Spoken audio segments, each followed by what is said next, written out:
রাসূল সাল্লাল্লাহু আলাইহি ওয়াসাল্লাম বলছেন, আমার বানি ইসরাইলেরা ৭২ ফেরকায় বিভক্ত হয়েছে।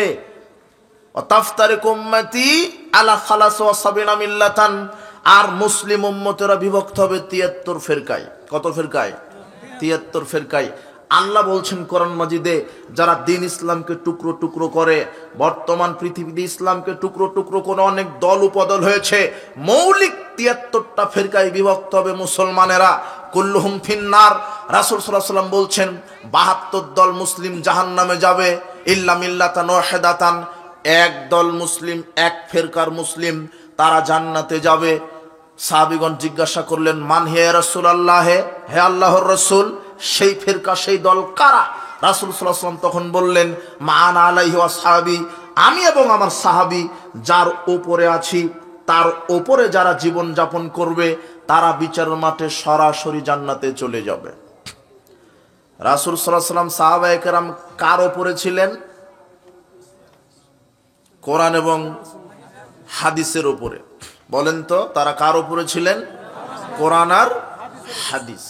সার্বিক জীবনে আপনাকে কোরআন আর হাদিসের উপরে থাকতে হবে।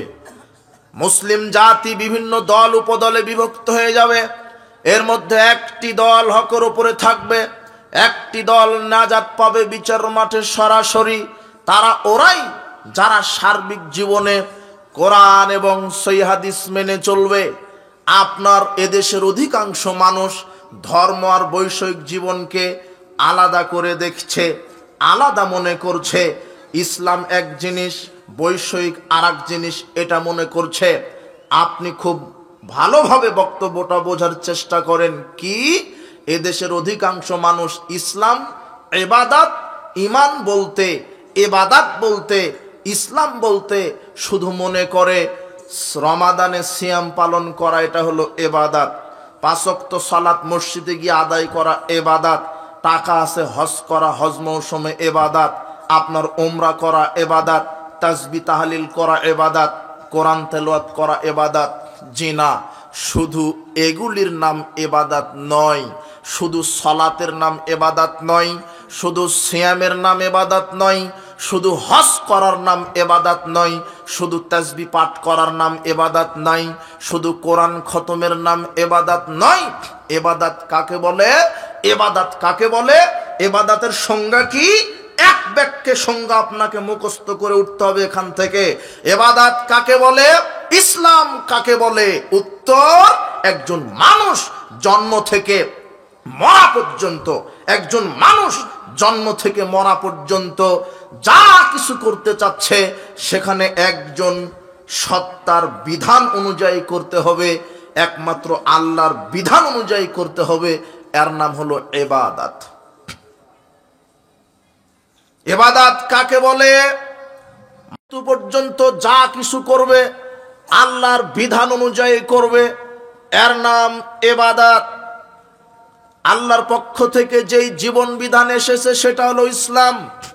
ইসলাম সর্বক্ষেত্রে মেনে নিতে হবে, শুধু মসজিদে নয়, শুধু মাদ্রাসায় নয়, শুধু কাবা ঘরে নয়, শুধু রমাদানে ইসলাম মানলে হবে না।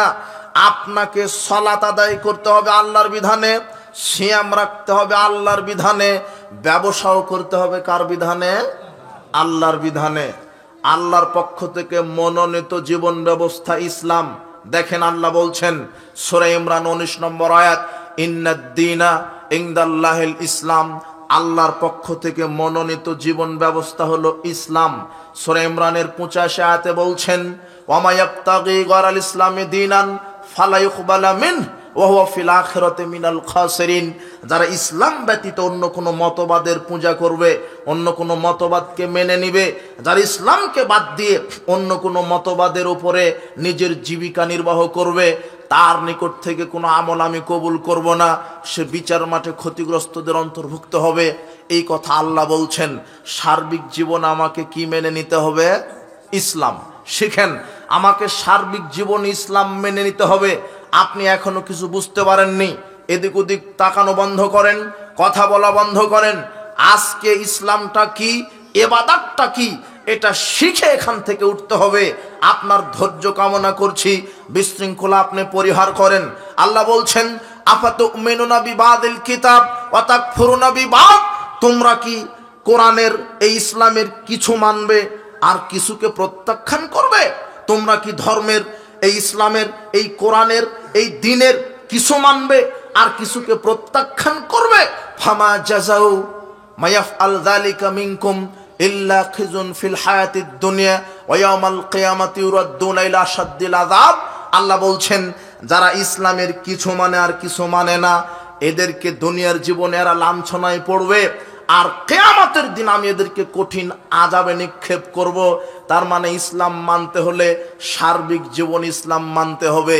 আপনি এখনো বুঝেননি, আপনি যা কিছু করবেন সেখানে ইসলাম মানতে হবে, সেখানে ইসলামের বিধান আছে। আপনি কি করতে চাচ্ছেন? আপনি ঘুমাতে যাবেন, সেখানে আল্লাহর বিধান আছে। আল্লাহুম্মা বিসমিকা আমুতু ওয়া আহইয়া, এটা আল্লাহর বিধান। ডান কাতে ঘুমাতে হবে, এটা আল্লাহর বিধান। ঘুম থেকে ওঠার পরে বলতে হবে আলহামদুলিল্লাহিল্লাযী আহইয়ানা বাদা মা আমাতানা ওয়া ইলাইহিন নুশুর, এটা আল্লাহর বিধান। আমি বুঝাতে চাচ্ছি, আপনি মানুষ হিসেবে যা কিছু করবেন সেখানে আল্লাহর বিধান আছে। ঘুমাতে যাবেন কিভাবে, ঘুম থেকে উঠবেন কিভাবে, খাওয়ার শুরুতে কি বলবেন, আল্লাহর বিধান আছে। খাওয়া শেষ করবেন কিভাবে, আল্লাহর বিধান আছে। পোশাক গায়ে দিবেন কিভাবে, ওখানে আল্লাহর বিধান আছে। আপনি জুতা পায়ে দিবেন কিভাবে, ওখানে আল্লাহর বিধান আছে। জুতা পায়ে দেওয়ার সময়তে ডান পা আগে ঢুকাতে হবে বিসমিল্লাহ বলে, আল খোলার সময়তে বাম পা আগে খুলতে হবে, পরে ডান পা খুলতে হবে। এটাও রাসূল সাল্লাল্লাহু আলাইহি ওয়াসাল্লাম বলে দিলেন। রাসূল সাল্লাল্লাহু আলাইহি ওয়াসাল্লাম পোশাক গায়ে দেওয়ার বিধানও বলে দিলেন। ডান হাতলটা আগে ঢুকিয়ে পোশাক গায়ে দিতে হবে। আলহামদুলিল্লাহিল্লাযী কাসানি হাযা ওয়া রাযাকানিহি মিন গায়রি হাওলিন মিন্নি ওয়ালা কুওয়া, এটা হলো দোয়া পোশাক গায়ে দেওয়ার। আপনি জানেন না, ওটা আপনার ব্যর্থতা, কিন্তু আপনি যা কিছু করছেন সেখানে কার পক্ষ থেকে বিধান দেওয়া আছে? আল্লাহর পক্ষ থেকে। খাবেন কিভাবে, খাওয়া শেষ করবেন কিভাবে, পোশাক গায়ে দিবেন কিভাবে, পোশাক খুলবেন কিভাবে, বাড়িতে প্রবেশ করবেন কিভাবে, বাড়ি থেকে বের হবেন কিভাবে, আপনি গাড়িতে চড়বেন কিভাবে, গাড়ি থেকে নামবেন কিভাবে, আপনি ঘুমাতে যাবেন কিভাবে, ঘুম থেকে উঠবেন কিভাবে, আপনি পেশাব পায়খানা করবেন কিভাবে, পেশাব পায়খানায় প্রবেশের সময় কি বলবেন, বের হওয়ার পরে কি বলবেন, আপনি যা কিছু করছেন কার পক্ষ থেকে বিধান দেওয়া আছে? সালাত আদায় করবেন কিভাবে, বিধান কে দিয়েছেন? সিয়াম পালন করবেন কিভাবে, বিধান কে দিয়েছেন? হজ করবেন কিভাবে, বিধান কে দিয়েছেন? যাকাত দিবেন কিভাবে, উমরা করবেন কিভাবে, কোরআন তেলাওয়াত করবেন কিভাবে, প্রতিবেশীর হক আদায় করবেন কিভাবে, পিতামাতার খেদমত করবেন কিভাবে, দেশ এবং জাতির খেদমত করবেন কিভাবে, সব বিধান কে বলে দিয়েছেন? আল্লাহ। কিন্তু আপনি শুধু আল্লাহকে মানেন, মসজিদ মাদ্রাসায় একটু সালাত আদায় করেন কার বিধানে? আল্লাহর। সিয়াম পালন করেন কার বিধানে? আল্লাহর। হজ করেন কার বিধানে? উমরা করেন কার বিধানে? আপনি কোরআন তেলাওয়াত করেন কার বিধানে? তাসবিহ পড়েন কার বিধানে? পিতামাতার খেদমত করেন কার বিধানে? প্রতিবেশীর সাথে ভালো আচরণ করেন কার বিধানে? আপনি খান পান করেন কার বিধানে? আপনি পেশাব পায়খানা করেন কার বিধানে? পেশাব পায়খানা থেকে বের হন কার বিধানে? আপনি পোশাক গায়ে দেন আপনি কার বিধানে? আপনি ঘুমাতে যান কার বিধানে? আপনি ঘুম থেকে উঠেন কার বিধানে? আপনি রাজনীতি করছেন কার বিধানে? কার বিধানে? এই যুবকরা বলো, তোমার নেতা রাজনীতি করে কার বিধানে? তোমার দাড়িওয়ালা নেতাকে নিয়ে আসো, টুপিওয়ালা নেতাকে নিয়ে আসো, তোমার নেতা রাজনীতি করতেই শিখেনি। তোমার নেতা যে রাজনীতি করছে ওটা কুফরি রাজনীতি। তোমার নেতা শুধু মনে করেছে ইসলাম মানে শুধু মসজিদে নম নম করার নাম। তোমার নেতা শুধু মনে করেছে ইসলাম মানে হজ মৌসুমে হজ করার নাম। তোমার নেতা মনে করেছে ইসলাম মানে রমাদানে সিয়াম পালন করার নাম। তোমার নেতা মনে করেছে ইসলাম মানে মসজিদে গিয়ে 5 ওয়াক্ত সালাত আদায় করার নাম। ইসলাম মানে শুধু এগুলির নাম নয়। ইসলাম মানে আমি সালাত আদায় করব যার বিধানে, আমাকে রাজনীতিও করতে হবে তার বিধানে। ইসলাম কমপ্লিট কোড অফ লাইফ। ইসলাম পরিপূর্ণ জীবন বিধান, সার্বজনীন জীবন বিধান। ইসলাম সার্বজনীন জীবন বিধান। ইসলাম মানুষের কোনো মতবাদের মুখাপেক্ষী নয়। ইসলাম মানুষের কোনো মতবাদের মুখাপেক্ষী নয়। ইসলাম মানুষের কোনো মতবাদের মুখাপেক্ষী নয়। আমি বলছি, আমি সালাত আদায় করব যার বিধানে, আমাকে শিক্ষানীতি প্রণয়ন করতে হবে তার বিধানে। আমি হজ করব যার বিধানে, আমাকে সমাজ চালাতে হবে তার বিধানে। আমি কোরআন তেলাওয়াত করব যার বিধানে, আমাকে অর্থনীতি প্রণয়ন করতে হবে তার বিধানে। আমি ওমরা করব যার বিধানে, আমাকে রাজনীতিও করতে হবে তার বিধানে। কিন্তু এদেশের অধিকাংশ নেতা, 1971 সালে বাংলাদেশ স্বাধীন হয়েছে, 1971 সাল থেকে 2024 সাল পর্যন্ত বাংলাদেশের যত নেতা নেত্রী ছিল, প্রায় এরা সেকুলার রাজনীতিতে বিশ্বাসী ছিল। সেকুলারিজম, এই তন্ত্রমন্ত্র তারা পূজা করে রাজনীতি করেছে, যার কারণে বাংলাদেশের মানুষ বিগত 50 বছর ধরে নির্যাতিত হচ্ছিল। এদেশের অধিকাংশ নেতা নেত্রী সেকুলার আর গণতান্ত্রিক আকীদায় বিশ্বাসী, যার দুটারই জন্মদাতা ইহুদি খ্রিস্টান। আমি মুসলিম, আমি রাজনীতি করব আমার একমাত্র নেতা মুহাম্মদ সাল্লাল্লাহু আলাইহি ওয়াসাল্লাম, তার নীতিতে রাজনীতি করতে হবে। আমি ইহুদি খ্রিস্টানের নীতিতে রাজনীতি করব কেন? আশ্চর্য কথা, সেকুলারিজম 1832 সালে একে জন্ম দিয়েছেন ব্রিটেনের জর্জ জেকব হলিওক। ইনি সেকুলারিজম একটা মতবাদ। সেকুলারিজম কাকে বলে? এই শিক্ষিত যুব সমাজ, আজকে তুমি শিখো। তোমার জাতি, তোমার নেতা এক একটা এই দেশের ছাত্র সমাজকে এতদিন এক একটা বলদ বানিয়ে রেখেছিল। এদেরকে রাজনীতি শেখাতে দেয়নি। রাজনীতি করতে হবে মুহাম্মদ সাল্লাল্লাহু আলাইহি ওয়াসাল্লামের রাজনীতি, রাজনীতি করতে হবে ইসলামিক খেলাফতের রাজনীতি, রাজনীতি করতে হবে আল্লাহর দ্বীনের রাজনীতি। মানুষের মতবাদ, এই পচা রাজনীতি করা হারাম। এতদিন এই মানুষের মতবাদের রাজনীতি তোমার নেতা করেছে, তোমার হাতে লাঠি উঠায় দিয়েছে, সুন্দরী নারী উঠায় দিয়েছে, তোমার দুনিয়া ধ্বংস করেছে নেতারা, পরকালকেও ধ্বংস করেছে।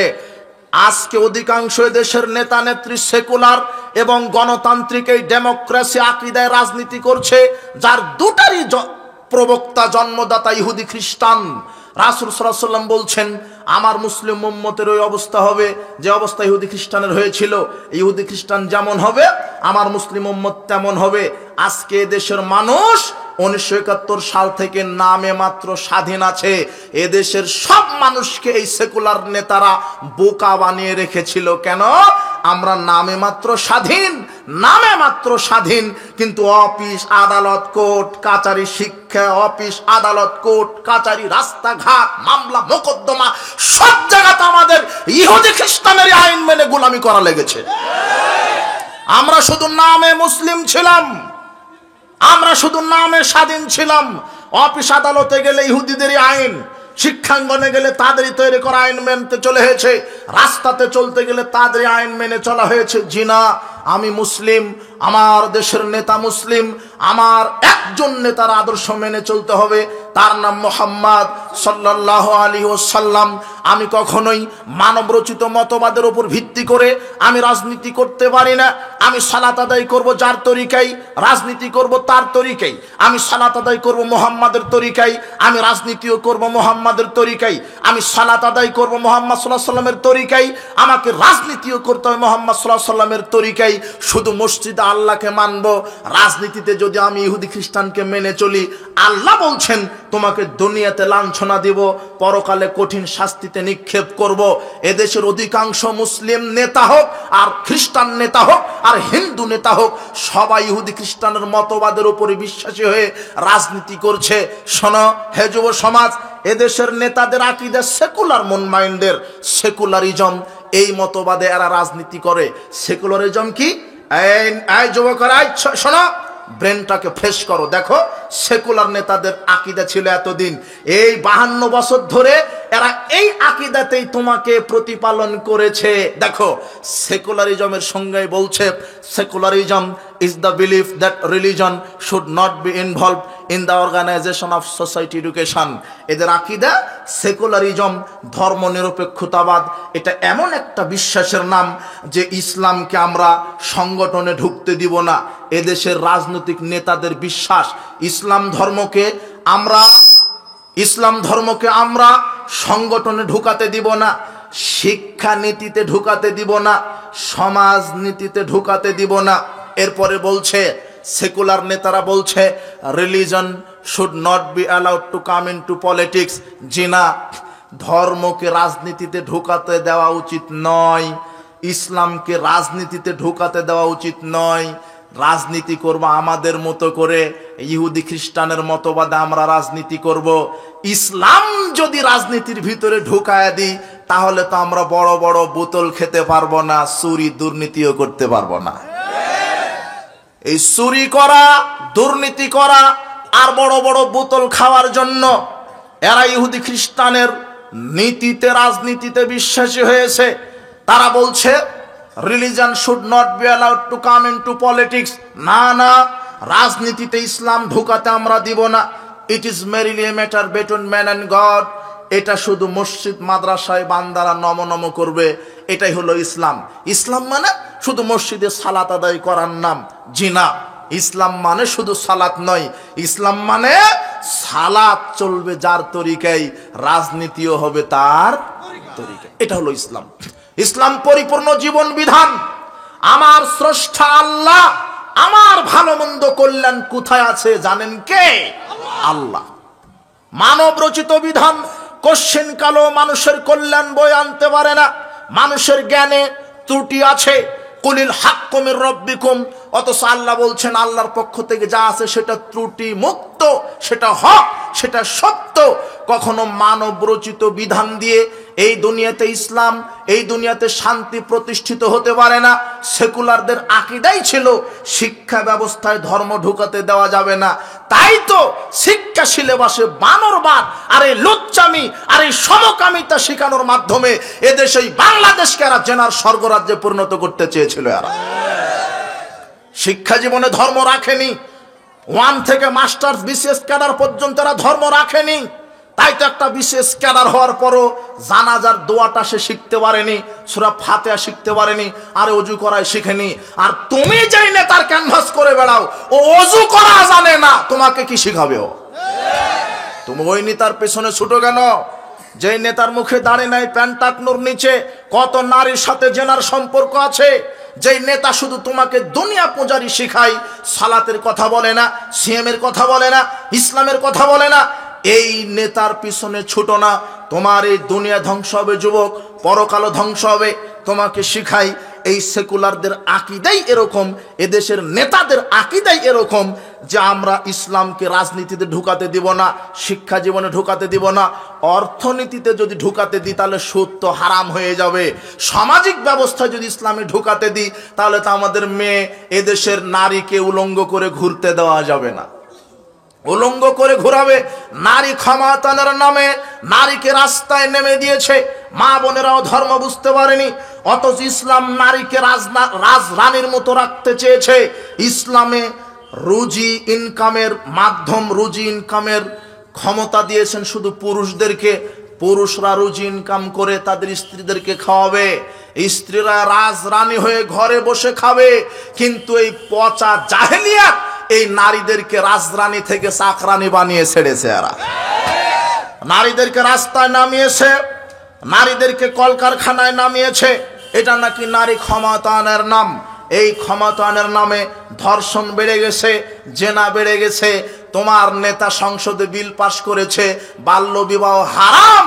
18 বছর নারীর বয়স লাগবে, 21 বছর পুরুষের বয়স লাগবে, কিন্তু বাল্য লুচ্চামি ঠিকই জায়েজ আছে বাংলাদেশে। এই 31st নষ্টি দিবস জায়েজ রেখেছে। 1 বৈশাখ বিশ্ব ভালোবাসা দিবসের নামে লুচ্চা দিবস কায়েম রেখেছে। বাল্য বিবাহ হারাম, বাল্য প্রেম করা জায়েজ, তাই না? তোমার এই লুচ্চা নেতাদের আকীদাই ছিল বিবাহ করা যাবে না, কিন্তু লুচ্চামি করা যাবে। কথা বুঝেননি? 1 বৈশাখের নামে নষ্টামি, 31st ইউনিভার্সিটি দিবসের নামে নষ্টামি, পয়লা বৈশাখে। আর বাংলাদেশে তথাকথিত এই সিলেবাস পড়ে যে যত শিক্ষিত সে তত বড় শয়তান, তত বড় বাটপাড়। বাংলাদেশের এই তথাকথিত দেখবেন পয়লা বৈশাখ পালন করে মুসলমানের সন্তান, মুসলমানের জাত পয়লা বৈশাখ পালন করে। এসো হে বৈশাখ মঙ্গল শোভাযাত্রা, রমনার বটমূলে ইলিশ মাছ পান্তা ভাত নিয়ে বসে, পান্তা ভাত ইলিশ মাছ দিয়ে খাওয়ার পরে দেখেন, আপনি দেখেন কিনা, আমরা তো দেখি, ও মুসলমান, ওর চেহারা সুন্দর, আল্লাহ কত সুন্দর ওকে সৃষ্টি করেছে, ও তারপরও মানুষ হিসেবে সন্তুষ্ট না। ও পরে ব্যাঙের মুখোশ, ও পরে সাপের মুখোশ, ও পরে শুয়োরের মুখোশ, ও পরে কুকুরের মুখোশ পরে রাস্তাঘাটে বলে এসো হে বৈশাখ মঙ্গল শোভাযাত্রা। মানে এই শিক্ষিত নামের কুলাঙ্গার জানোয়ার এর আকীদাই আল্লাহকে বলে, আল্লাহ নতুন একটা বছর চলে এসেছে, আমি কুকুরের মুখোশ পড়েছি, আমাকে আগামী নতুন এক বছর কুকুর হিসেবে বাঁচিয়ে রাখো। ও মুসলিমের বাচ্চা, ও কেন কুকুরের মুখোশ পড়ে রাস্তায় নামবে? আপনার মেয়ে কেন ওই লুচ্চামি করবে? বিশ্ব বেহায়া দিবস কেন? মুসলমানের জন্য একটা দিন ভালোবাসা দিবস পালন করার জায়েজ নাই। মুসলমানদের একটা দিন নয়, আল্লাহ মুসলমানদের প্রত্যেকটা দিন ভালোবাসার দিন করে দিয়েছেন। আমি আমার বোনকে ভালোবাসবো, আমি আমার মাকে ভালোবাসবো, আমি আমার স্ত্রীকে ভালোবাসবো, আমি আমার পিতাকে ভালোবাসবো, আমি আমার প্রতিবেশীকে ভালোবাসবো, আমি আমার দেশ এবং কল্যাণের জন্য যারা কাজ করছে তাদেরকে ভালোবাসবো। মুসলমানের প্রত্যেকটা দিন হবে ভালোবাসা। একটা দিন কেন ভালোবাসা উদযাপন করতে হবে? আরে বিশ্ব ভালোবাসা দিবস, বিশ্ব বেহায়া দিবস তো তারা পালন করবে যাদের ওই গাভীটা জানে না তার বাছুর কোন ষাঁড়ের বীজের তৈরি। ওটা আমেরিকা ব্রিটেন পালন করবে যাদের সার্টিফিকেটে বাপের নাম লিখতে পারে না, মায়ের নাম লেখা লাগে। কেন? মায়ের জানা নাই কোন বীজে ওই সন্তান তৈরি। এদের ভালোবাসা দরকার, বেহায়া দিবস দরকার। মুসলমানের বিশ্ব বেহায়া দিবসের সাথে অপরিমাণ সম্পর্ক থাকতে পারে না। বিশ্ব বেহায়া দিবসকে কবর দাও, এই লুচ্চামি দিবসকে কবর দাও। 31st ইউনিভার্সিটি দিবস তারা পালন করবে। আমার প্রত্যেকটা দিন কল্যাণের, আমার প্রত্যেকটা দিন অকল্যাণের। কল্যাণের মালিক কে? আল্লাহ। বলছিলাম এই দেশের অধিকাংশ পলিটিক্স ক্ষেত্রটাই হচ্ছে মানুষকে মুশরিক বানানো, জেনাকার বানানো, জাহেলিয়াত শিক্ষা দেওয়ার রাজনীতি। এই কুফরের রাজনীতিতে বিশ্বাসী করা যাবে না, বিশ্বাসী হওয়া যাবে না। এদেশের অধিকাংশ রাজনীতিবিদ এই আকীদার, এরা শিক্ষা জীবনে রাজনীতি ইসলামকে ঢুকাতে দেয়নি, এরা সমাজ ইসলামকে ঢুকাতে দেয়নি, এরা অর্থনীতিতে ইসলামকে ঢুকাতে দেয়নি। অধিকাংশ মানুষ সেকুলার আর এই ডেমোক্রেসি রাজনীতিতে বিশ্বাসী। ডেমোক্রেসির প্রবক্তা হচ্ছেন আব্রাহাম লিঙ্কন, আর ইসলামী রাজনীতির প্রবক্তা হচ্ছেন মুহাম্মদ সাল্লাল্লাহু আলাইহি সাল্লাম। আমি আব্রাহাম লিঙ্কন, এই যুবকরা, তোমরা কি জানো? তোমরা কি কোনোদিন পড়াশোনা করেছো? আব্রাহাম লিঙ্কন কে? তার জন্ম কোথায়? তার মুভমেন্ট কি? তার আকীদা কি? এই ডেমোক্রেসির প্রবক্তা হচ্ছে আব্রাহাম লিঙ্কন। ডেমোক্রেসি, তুমি এই গণতান্ত্রিক রাজনীতির পিছনে তুমি ছোট, নেতাদের পিছনে ছোট। তুমি কবে মুশরিক হয়ে গেছো? তুমি কবে কাফের হয়ে গেছো? তোমাকে ইসলাম কে বুঝাবে? আব্রাহাম লিঙ্কন খ্রিস্টানের মতবাদ আমি মানবো কেন? আমি মুসলিম, আমি মানবো মুহাম্মদ সাল্লাল্লাহু আলাইহি ওয়াসাল্লামের মতবাদ। আমি কার মতবাদ মানে রাজনীতি করব? মুহাম্মদ সাল্লাল্লাহু আলাইহি ওয়াসাল্লামের। সারা দেশবাসী আমার বক্তব্য থাকবে, হে আমার মুসলিম জাতি, আমরা ইহুদি খ্রিস্টানের রাজনীতিতে বিশ্বাসী নই। আমরা রাজনীতি করব মুহাম্মদ সাল্লাল্লাহু আলাইহি ওয়াসাল্লামের ইসলামিক খেলাফা। এই ডেমোক্রেসি গণতান্ত্রিক রাজনীতি আমি কেন মেনে নিলাম? তোমার নেতা কেন মেনে নিল? তোমার নেতা হচ্ছে ইসলাম, তোমার নেতা হচ্ছে মুসলিম, তোমার নেতা ইসলামী রাজনীতি করতে পারত। তোমার নেতা গণতান্ত্রিক রাজনীতি কেন করলো? গণতন্ত্রের প্রবক্তা হচ্ছেন আব্রাহাম লিঙ্কন। গণতন্ত্র কি জানো? এই যুবকরা শিখে নাও। Democracy is the government of the people, by the people and for the people. Democracy হচ্ছে এমন একটা শাসন ব্যবস্থার নাম যেটা মানুষই আইন তৈরি করবে, মানুষকে পরিচালনা করবে। মানুষের প্রভুত্ব ভিত্তিক শাসন ব্যবস্থা হচ্ছে গণতন্ত্র। এটা মুসলিম মেনে নিতে পারে না। সার্বভৌম ক্ষমতার উৎস জনগণ নয়, সার্বভৌম ক্ষমতার মালিক কে? গণতন্ত্র আর ইসলাম এক হতে পারে না। তোমার নেতা গণতান্ত্রিক রাজনীতি করতে পারে না। দেখো ইসলাম কি, গণতন্ত্র কি? ইসলাম আল্লাহ প্রদত্ত জীবন বিধান, আর গণতন্ত্র মানব রচিত জীবন বিধান। পার্থক্য কি বোঝা যায়? এই যুবকরা বুঝতে পারো?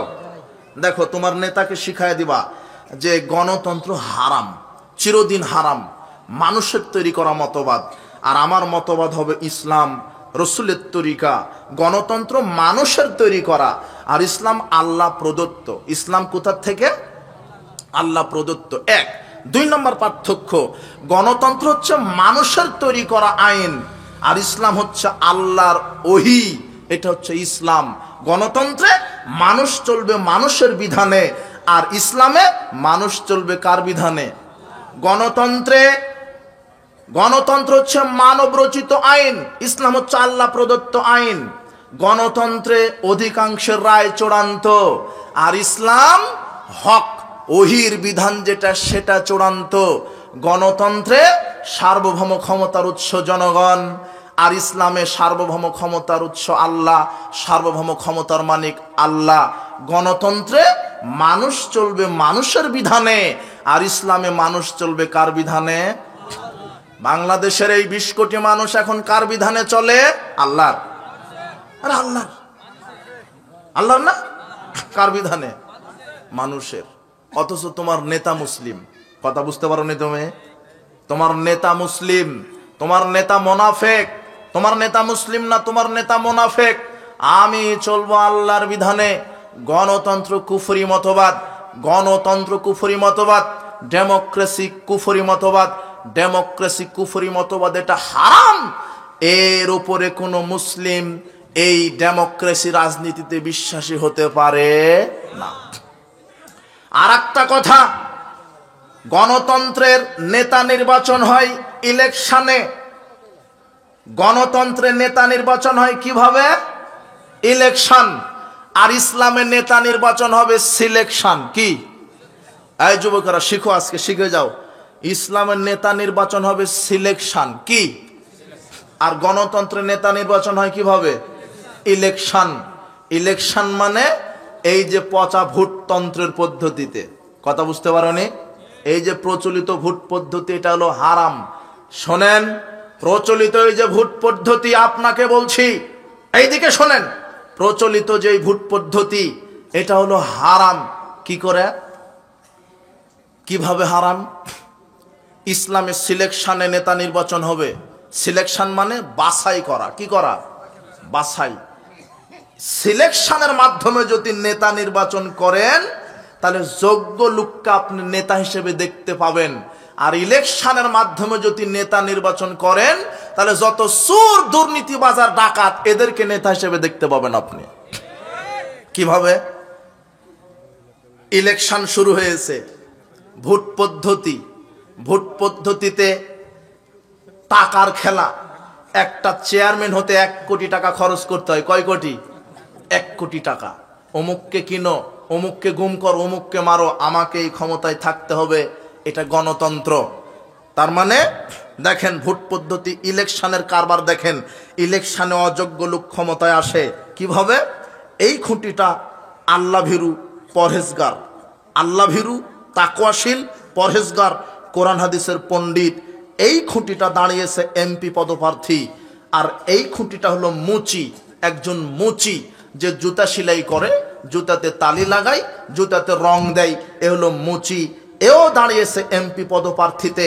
এখন গণতান্ত্রিক এই ভোটার সিস্টেমের নেতা নির্বাচন হচ্ছে, ইলেকশন হচ্ছে। ভোট হতে হতে হতে হতে দেখা যাচ্ছে যে এই যে আল্লাহ ভীরু, তাকওয়াশীল, পরহেজগার লোকটা 50 জন আলেম, বিজ্ঞ আলেমের ভোট পেয়েছে। 50 জন বিজ্ঞ আলেম এই পরহেজগার লোককে ভোট দিয়েছে। 50 জন লোক একে আলেম, নেতা হিসেবে দেখতে চায়, এমপি হিসেবে দেখতে চায়। আর মুসিকে ভোট দিয়েছে 51 জন ম্যাথরে। কে? কতজন ম্যাথর? 51 জন।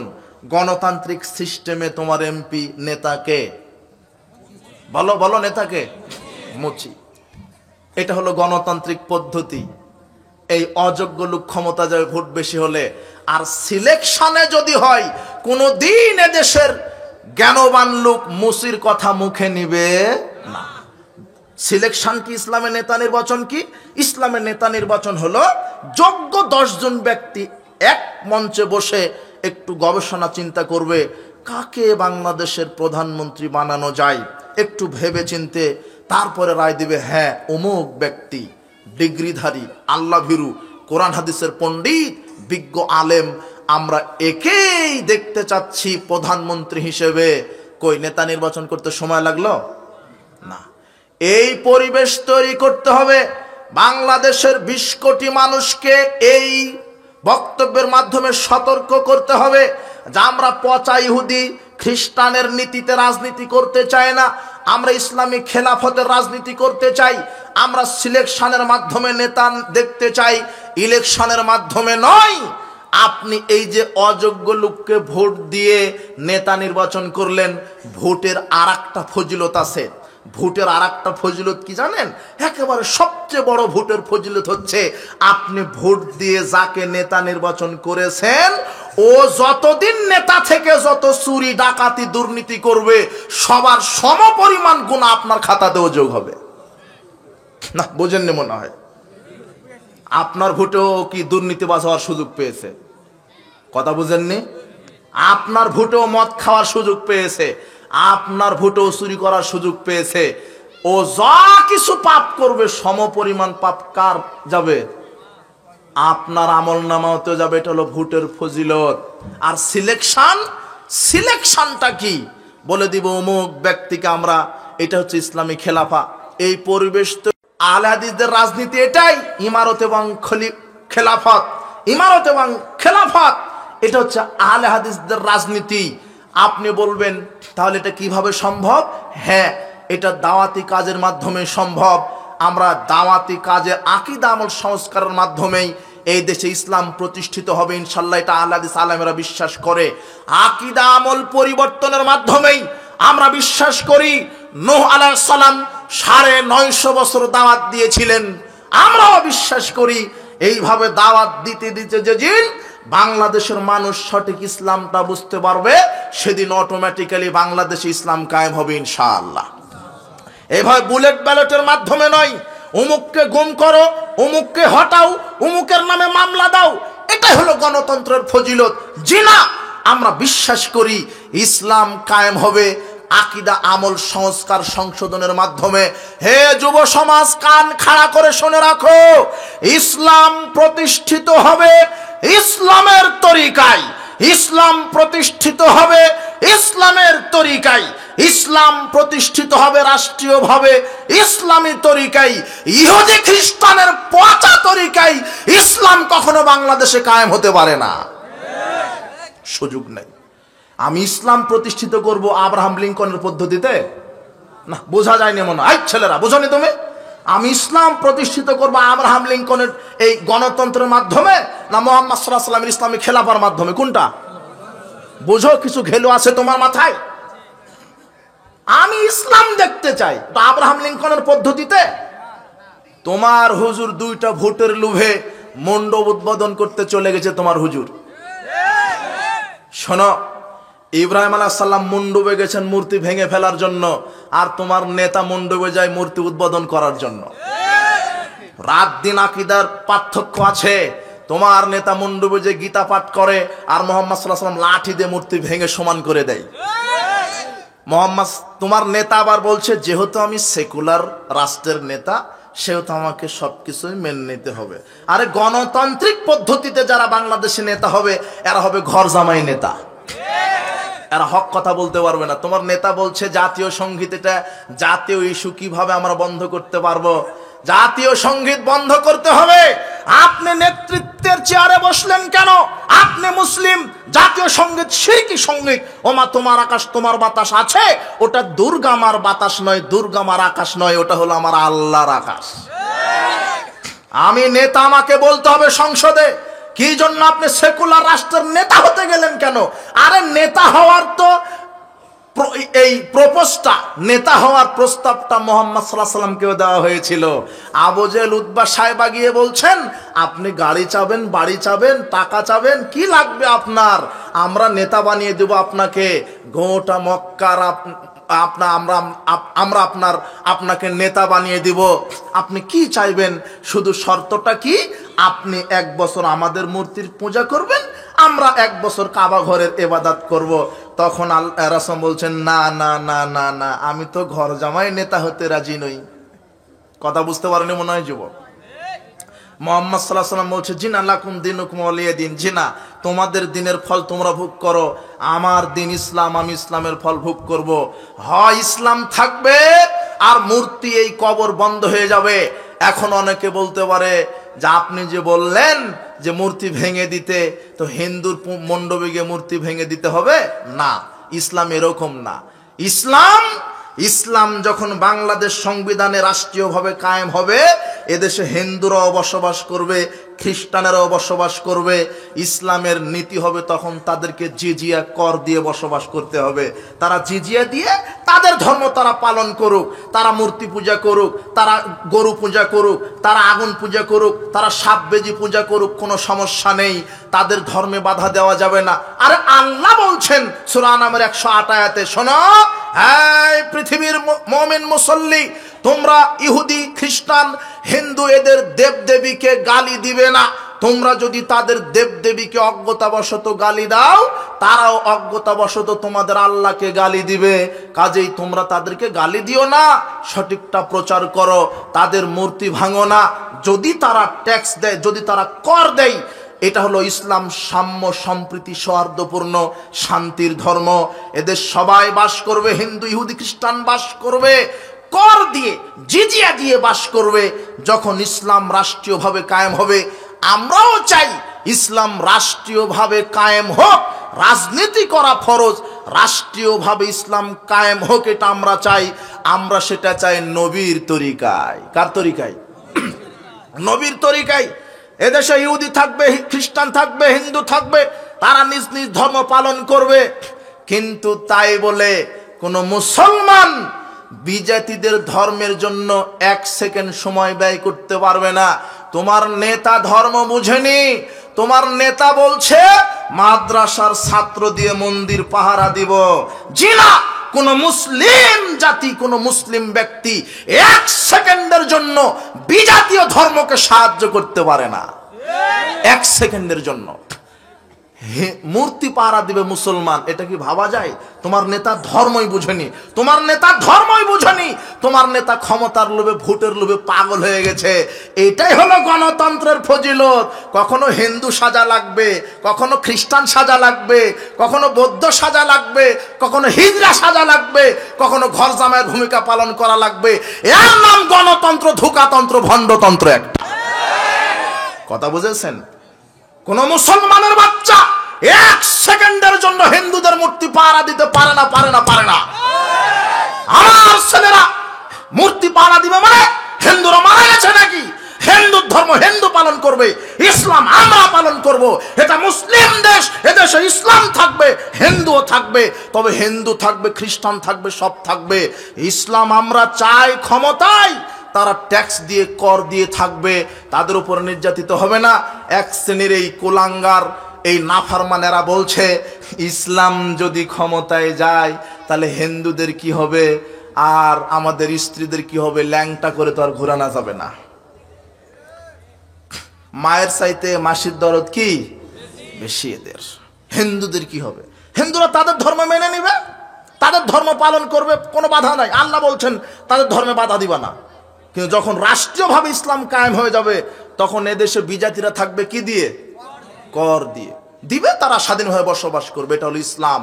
এমন কি রাসূল বলছেন, মান কাতালা মুআহাদান, যে একজন জিম্মি বিধর্মীকেও যদি কেউ হত্যা করে, আপনি যদি অযথা একটা হিন্দুকে হত্যা করেন, আপনার উপর আল্লাহ জান্নাতকে হারাম করে দিবেন। সে জান্নাতের গন্ধ পাবে না। ইসলাম সবার অধিকার দিয়েছে, কিন্তু তাই বলে ইসলাম, তোমার নেতা হিন্দুদের এখন একটা সংগঠন বানাইছে নাকি? হিন্দু সংগঠন মানে ভোট লাগবেই তোমার নেতার। তোমার নেতাকে বলে দিও ইসলাম কায়েম হবে ইসলামের নীতিতে, গণতন্ত্রের নীতিতে ইসলাম কায়েম হতে পারে না। কথা বুঝেছেন? কি বুঝলেন? বলছে ইসলামী গণতন্ত্র, ট্যাগ লাগায় দিছে। কি গণতন্ত্র?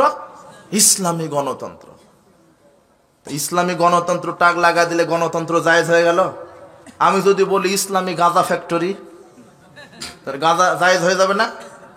ইসলামী আছে যে, কথা বুঝেননি? তাহলে আমি সালাত আদায় করব যার বিধানে, রাজনীতিও করব তার বিধানে। এখন আপনারা আমাদেরকে বলতে পারেন, তাহলে আপনারা কিভাবে রাজনীতি করতে চাচ্ছেন? আমাদের রাজনীতি, রাসূল সাল্লাল্লাহু আলাইহি ওয়াসাল্লামের রাজনীতি কি? কোরআন এবং সহিহ হাদিসের দাওয়াত দিতে থাকতে হবে। নূহ আলাইহিস সালাম কত বছর দাওয়াত দিয়েছেন? 950 বছর। আমরা দাওয়াতে বিশ্বাসী, আমরা ব্যালট বুলেট গুলি বোমা হামলাতে বিশ্বাসী না। কথা কি বুঝেছেন? গণতন্ত্র মানে অমুককে হটাও, অমুককে মারো। কেন? এখন যেই অন্তর্বর্তীকালীন সরকার 20-22 জন আছে, এরা ভোটের মাধ্যমে আসছে না সিলেকশনের মাধ্যমে আসছে?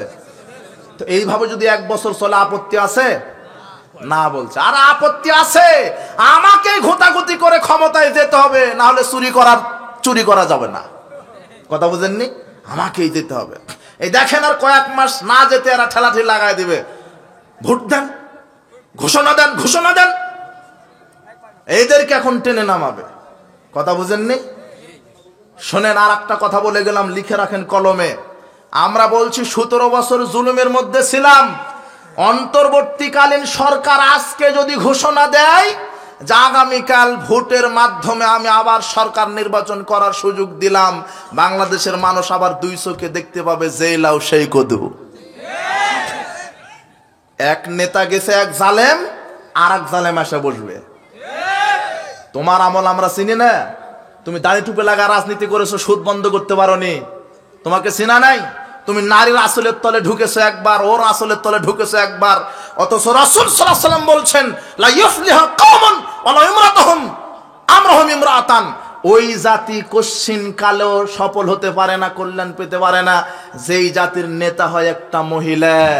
তোমার নেতা দাড়ি টুপি লাগিয়ে মহিলার আসলের তলে ঘেঁষে ক্যানভাস করেছে তোমার নেতা। তোমার নেত্রীকে বলা হচ্ছে মাদার অফ ডেমোক্রেসি। বেটা, কিসের ডেমোক্রেসি? কিসের ডেমোক্রেসি? কাকে গণতন্ত্র শিখাও তুমি? ন্যাশনালিজম বলো তো, কি বললাম? এর হচ্ছে জাতীয়তাবাদ। আর বাংলা কি? এখন তুমি ইতিহাস খুঁজে দেখো, জাতীয়তাবাদের প্রবক্তাকে। 1, ইটালির মুসোলিনি, খ্রিস্টান মানুষ। 2, হিটলার, ইহুদি মানুষ। এই ইহুদি আর খ্রিস্টানের তৈরি করা জাতীয়তাবাদের রাজনীতি তোমার নেতা বিশ্বাসী, তুমি কেন এই রাজনীতি করবে? আমার নেতাকে মুহাম্মদ সাল্লাল্লাহু আলাইহি ওয়াসাল্লাম, আমি কার নীতিতে রাজনীতি করব? আর জাতীয়তাবাদের উপাদান হচ্ছে 6টা। বলো তো কয়টা? 6টা। দেখো, বংশ, অঞ্চল, গোত্র, বংশ, অঞ্চল, ভাষা, বর্ণ। কয়টা হলো? 4টা। শাসনতান্ত্রিক ঐক্য, অর্থনৈতিক ঐক্য। এই জাতীয়তাবাদের এই 6টা উপাদান, এর মধ্যে কিন্তু ইসলাম নাই। আছে? এই জন্য তোমার নেতার দাড়ি নাই, টুপি নাই। তোমার নেতার দাড়ি টুপি লাগিয়ে রাজনীতি করতে কি হয়? তাহলে তো হিন্দুর ভোট পাবে না যে। আর তোমার দাড়িওয়ালা টুপিওয়ালা নেতা ক্যানভাস করছে হিন্দুর ভোট পাওয়ার জন্য, ওই জন্য তো মণ্ডপে গেছে। কথা বুঝেননি? এদেশে তোমার ওই দাড়ি টুপিওয়ালা নেতারাই নেতৃত্ব দিত যদি এই ইহুদি খ্রিস্টানের গণতান্ত্রিক পদ্ধতিতে রাজনীতি না করে রাসূল সাল্লাল্লাহু আলাইহি ওয়াসাল্লামের নীতিতে যদি রাজনীতি করত, ওয়াল্লাহি আল্লাহর কসম, বাংলাদেশে এরাই আজকে ইসলামিক খেলাফতে রাজনীতি করত। কিন্তু তোমার নেতা তো তাদের সাথে মিশে গেছে। কথা বুঝতে পারোনি? জাতীয়তাবাদ এটা হলো কুফরি মতবাদ, যার প্রবক্তা হলো হিটলার। হিটলারকে চিনো তোমরা? 60 লক্ষ ইহুদিকে মারছে কে? হ্যাঁ। আর ওই জাতীয়তাবাদের আর একটা নাম হচ্ছে ওই হত্যাতন্ত্র, গুমতন্ত্র, মামলাতন্ত্র। তোমার নেত্রী সাবেক নেতা হওয়ার পরেও কি নেতৃত্ব দিয়েছে বিগত বছরগুলিতে? তোমার নেত্রী সাবেক একটা নেতা ছিল বাংলাদেশের, চিফ নেতা থাকার পরেও সিঙ্গাপুরে গিয়ে চিকিৎসা করতে পারে না। এর নাম হলো গণতন্ত্র। কথা বোঝেনি? কি করলো তোমার নেতা? রাজনীতি করে কি করলো? এত বছর রাজনীতি করে কি করলো? বাংলাদেশের সুদ বন্ধ করতে পেরেছে? মাদক বন্ধ করতে পেরেছে? চোরা কারবানি বন্ধ করতে পেরেছে? না, পারবে না। এই গণতন্ত্রটাই তো কুফরি মতবাদ। এখানে সব সমান। আমরা রাজনীতি করব, আমরা ইসলামী রাষ্ট্র চাই কার তরিকায়? নবীর তরিকায়। কার তরিকায়? নবীর তরিকাটা কি? দাওয়াত দিতে হবে, কোরআন এবং সহিহ হাদিসের দাওয়াত দিতে হবে। বাংলাদেশের 20 কোটি মানুষকে বোঝাতে হবে যে সালাত আদায় করব যার বিধানে, রাজনীতিও করব। বাংলাদেশের 20 কোটি মানুষ যদি এই কথাটা বোঝে, কোন কথা বলেন? সালাত আদায় করব যার বিধানে, রাজনীতিও করব। এই 20 কোটি মানুষ যদি এই স্লোগানটা উঠায়, রাতারাতি ইসলাম প্রতিষ্ঠিত হয়ে যাবে ইনশাআল্লাহ। হবে না? হবে, এটা কোনো ব্যাপারই না। সকল বিধান বাতিল করো, ওহির বিধান কায়েম করো। এই 20 কোটি মানুষ যদি রাজপথে একটা স্লোগান দেয়, 1 সেকেন্ডের মধ্যে বাংলাদেশ ইসলাম কায়েম হয়ে যাবে ইনশাআল্লাহ। হবে না? হবে। আমাকে স্বপ্ন দেখা লাগবে না পঁচাতন্ত্রের মাধ্যমে রাজনীতি করার। বলছিলাম যুবকরা বুঝতে পারছো ন্যাশনালিজম কি? এখনো বুঝনি। Nationalism is the desire by group of people who share the same race, culture, etc. to form an independent country. এটা ন্যাশনালিজমের সংজ্ঞা। মানে এই জাতীয়তাবাদের আকীদাই হচ্ছে ওই যে বললাম না, বংশ। আমি যেই বংশের, শুধু সেই বংশের লোককে আমি ভালোবাসবো। আমার যেই বর্ণ, সাদা বর্ণ, আমি সাদা বর্ণের লোককে ভালোবাসবো। আমার যেই ভাষা বাংলা, আমি শুধু বাংলা ভাষাকে ভালোবাসবো। আমার দেশের হিন্দুকে আমি ভালোবাসবো, অন্য দেশের মুসলিমকে আমি ভালোবাসবো না। এটাই হলো জাতীয়তাবাদ।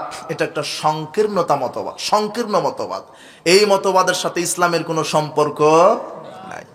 এগুলো তোমাকে বলবে না তোমার বক্তা। কথা বুঝেছেন? এই জাতীয়তাবাদ, ন্যাশনালিজম, ডেমোক্রেসি, এক কথাই, সোজা কথা শোনেন, আমরা জাতিতে কি? এই বলেন, সবাই বলেন, আমরা জাতিতে কি? রাজনীতি করব কার নীতিতে? এদেশের অধিকাংশ মানুষ ভণ্ড, প্রতারক, মুনাফিক। বলছো মুসলিম, আর রাজনীতি করছে হিটলারের তৈরি করাতে। হলো? এটা হলো? কথা বুঝেননি কথা? আর আমি মুসলিম, আমার নেতাকে মুহাম্মদ সাল্লাল্লাহু আলাইহি ওয়াসাল্লাম। তাহলে আমি কার তরিকায় রাজনীতি করব বলেন আপনারা? আমি রাজনীতি করছি কার তরিকায়? এই যে জাতীয়তাবাদ কার তরিকা? মুহাম্মাদের, তাই না? এই ন্যাশনালিজম কার তরিকা? এটা সেকুলারিজম কার তরিকা? জর্জ জেকব হলিওক, ব্রিটেনের 1832 সালে এই সেকুলারিজম উৎপাদন করেছে। মানে মানুষকে ধর্মহীন করবে। এরপরে কি? ডেমোক্রেসি কার? Nationalism, secularism, democracy. এরপরে আছে কমিউনিজম, সাম্যবাদ। কার্ল মার্কস ও তৈরি করছে এটা। তোমরা কিছু পড়বে কি করে? ওই নাস্তিকেরা শিক্ষা ব্যবস্থায় ঢুকায় দিয়েছিল শুধু নেতার গল্প, কিচ্ছা কাহিনী, আর শিখায় দিয়েছে যে নাচা লাগবে, গান গাওয়া লাগবে, আর ডিম ভাজা লাগবে, আর ভাত রান্না করা লাগবে। এটাই তো শিখাইয়া দিয়েছিল। আজকে পাবনা ঈশ্বরদী কি ওটা পারমাণবিক বিদ্যুৎ কেন্দ্র আছে, জানো? তোমরা জানো? রূপপুর পারমাণবিক বিদ্যুৎ কেন্দ্র। ইঞ্জিনিয়ার কারা? রাশিয়া। পার্বতীপুর কয়লার খনি আছে, ইঞ্জিনিয়ার কারা?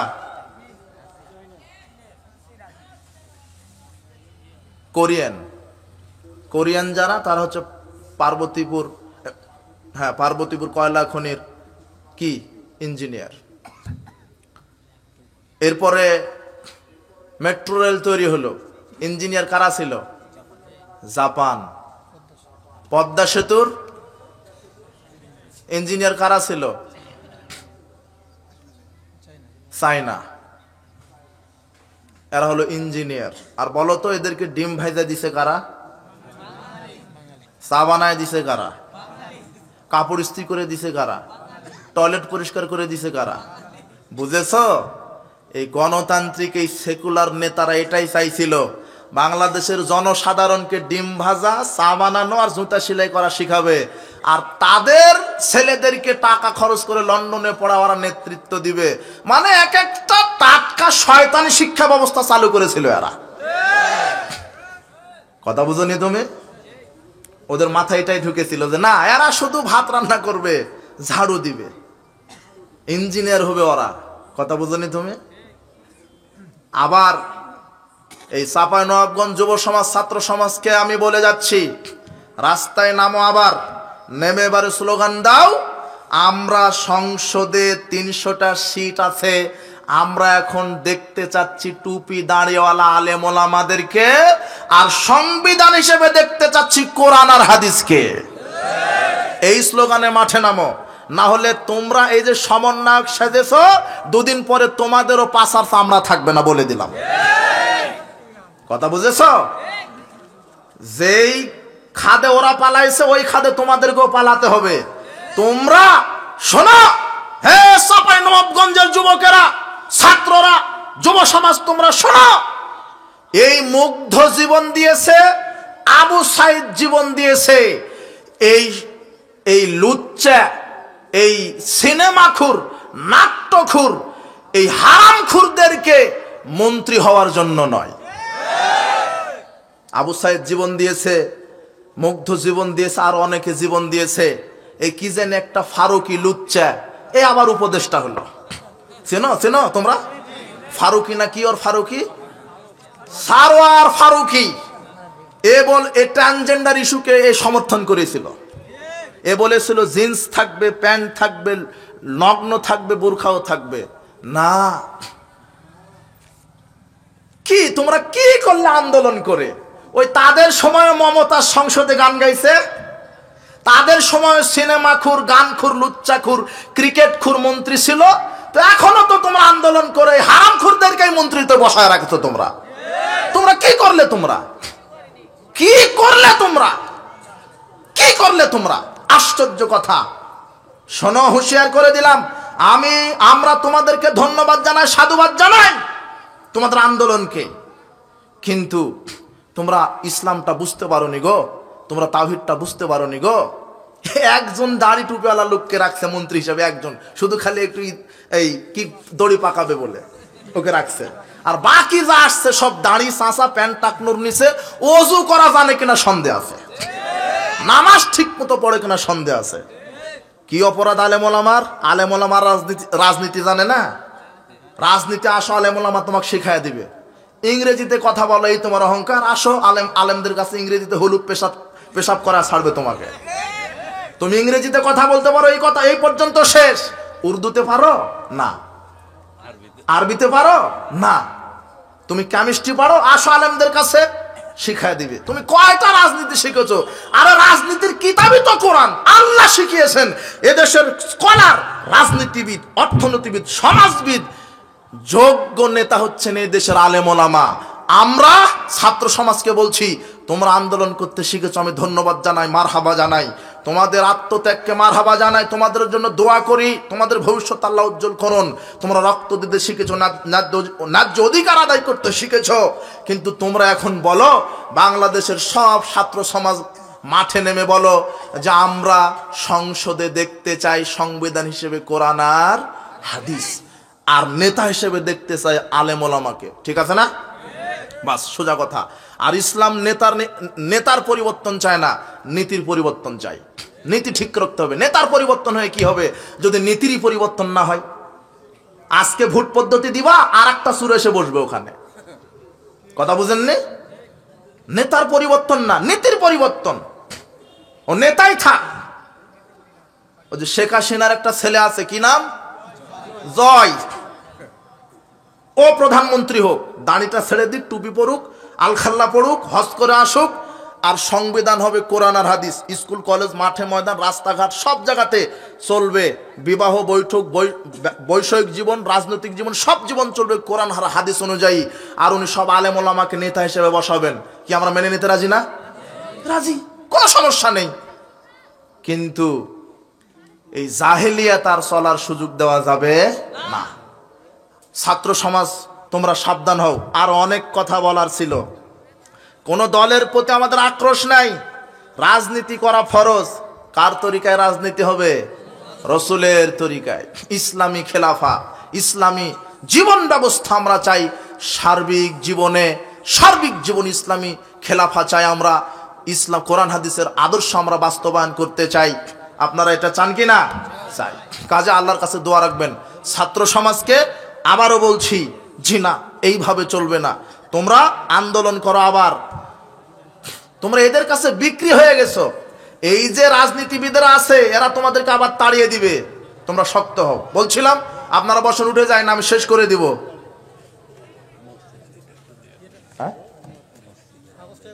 হ্যাঁ, এই যে এখন এখন একটু টাকা দিতে হবে, দান করা লাগবে। উঠে যাবেন নাকি? যার যা পকেটে আছে সাধ্যমতো দান করে যাবেন। আপনারা চাদর নিয়ে যান, আপনারা উঠেন না, বক্তব্যের সাথে মুনাফিকি করবেন না। যারা উঠে গেছে তারাও দিয়ে যাবেন মসজিদের জন্য, মসজিদের উন্নতি কল্পে। কথা বুঝেছেন? যে যা পারেন দিয়ে